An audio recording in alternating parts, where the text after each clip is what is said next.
세계 속의 한국 이야기 전달해드리는 K-이슈 퀴슈입니다. 샘리처드 교수는 미국 동부의 명문인 펜실베니아 대학의 사회학과에서 학생들을 가르치고 있는데요.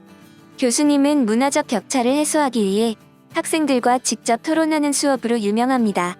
오늘은 각종 통계 자료를 통해 앞으로 확정적으로 다가온 미래에 대해 예측하고 한국 학생 2명을 앞으로 나오게 해서 한국에 대한 이야기를 들어보는 수업을 진행하였습니다.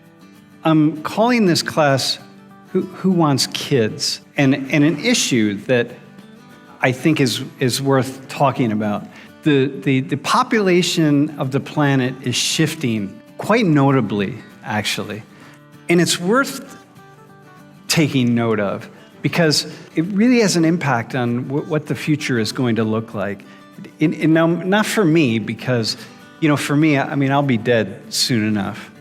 But you all, most of you are quite young, and most of you are going to survive. You're going to be around for another 60 years or so. And it's going to have what you see is going to be very, very different, right? So can you go to the next slide? Where the next 1,000 babies will be born. Look at these numbers, 511 in Asia, 326 in Africa. And, look at Europe and look at the Americas. And when we look at the Americas, look at the US is just 30. And of that 30, less than half of them are white because the birth rate among white Americans is lower than other Americans. And so same in Europe. So we look at France and Germany and the UK and Italy, like how many of those babies, 6 out of 1,000 will be born in France.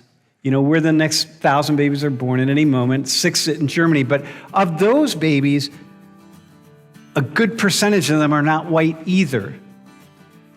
So this is in so many ways, the browning of the world. So I want to have a conversation about this because it's really worth talking about because the world is changing pretty quickly. 교수님께서 이번에는 한국 학생들을 앞으로 나오게 해서 한국의 출산율 통계와 함께 한국 학생들이 아이를 갖는 것에 대해서 어떻게 생각하는지에 대한 이야기를 다른 학생들과 공유하는 시간을 갖습니다.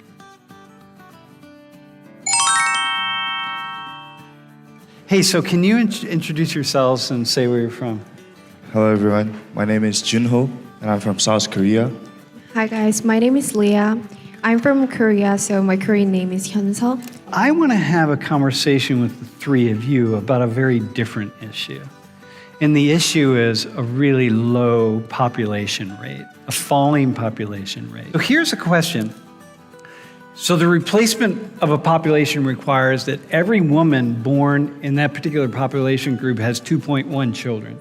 If you want to keep the population steady, not have it decline, not have it grow, you just want to replace it, every woman of childbearing age has to have 2.1 children. The current birth rate in Korea is 0.81, and in China, 0.28, like well below. Look at Japan, and even Germany and the US, right? So here's my question to you all, right?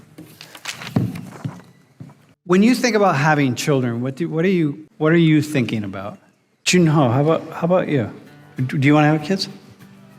Of course, yes. Well, you say of course, but in Korea, the of course is not the answer that most Koreans would give.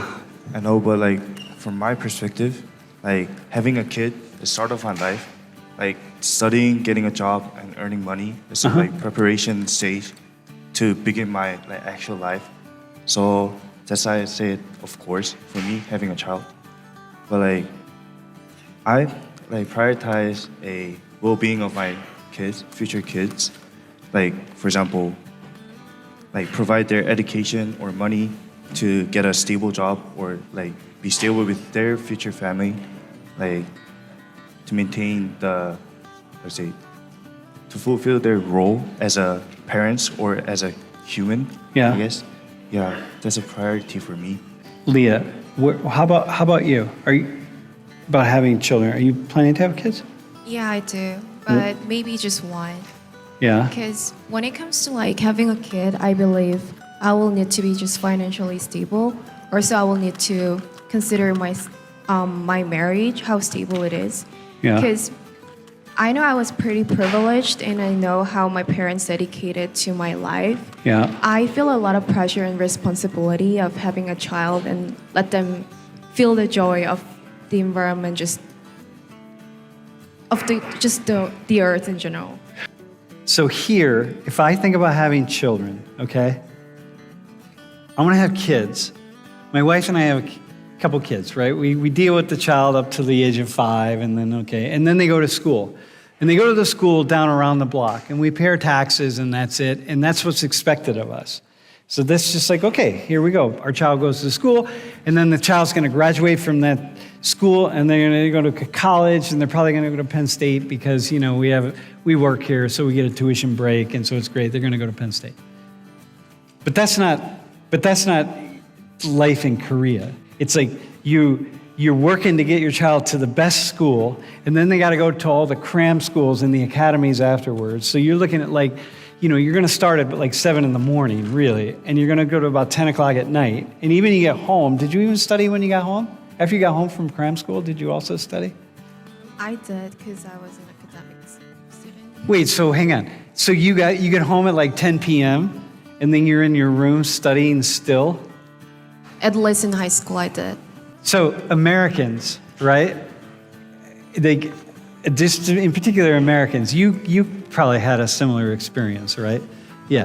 So are you holding this, right? This is a different world. So now you all look at these birth rates here. Look at Korea. So I want to know, like, why is the birth rate so low for Koreans? It's like, this is life if you have a child. So listen, if I'm one of you, for me having a child, I have the kid, I send the kid off to the corner school, it's great, there's no expectations for me, I'm not competing with anybody, it's all good, they get educated, they go to college, something happens and then we all die. But what I'm hearing from you all is like, this is a major, major endeavor to have kids. It's like, shit, it's costly. It's like you're thinking at every single level about the work. But lots of Koreans aren't saying that, right? Because there are a lot of responsibilities and pressures under it.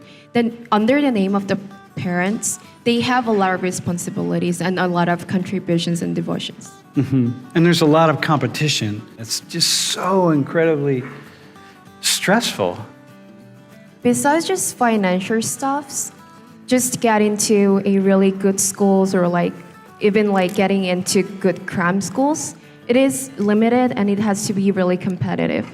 So parents need to get information about which cram schools or which schools gonna fit for their kids. And they have to be informative.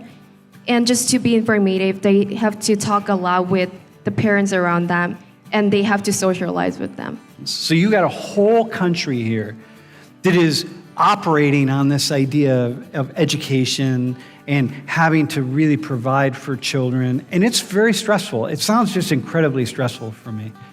So when I think about that, the numbers of the birth rate in Korea, I just think about it from my lens and it kind of makes sense at some level. This is the future shakeup of the world, that some countries are going to decline in numbers and lots of different reasons, and other countries are going to grow. And there's just endless movement around, how this operates. And it's the world in 30 or 40 years is going to look really different from today. And it's, to me, as a sociologist who studies this stuff, it's really fascinating. And white people, by the way, those of us who are white, our numbers are just shrinking and will continue to shrink in regards to the world's population, which is getting browner and blacker. 오늘은 교수님이 학생들과 출산율 그리고 인류의 다가올 미래 그리고 한국에 대한 이야기에 대해서 소개하는 강의였습니다. 시청해주셔서 감사드리며 즐겁게 보셨다면 구독과 좋아요 꼭 눌러주시고 빠르게 다양한 세계 속의 한국 이야기로 찾아오겠습니다.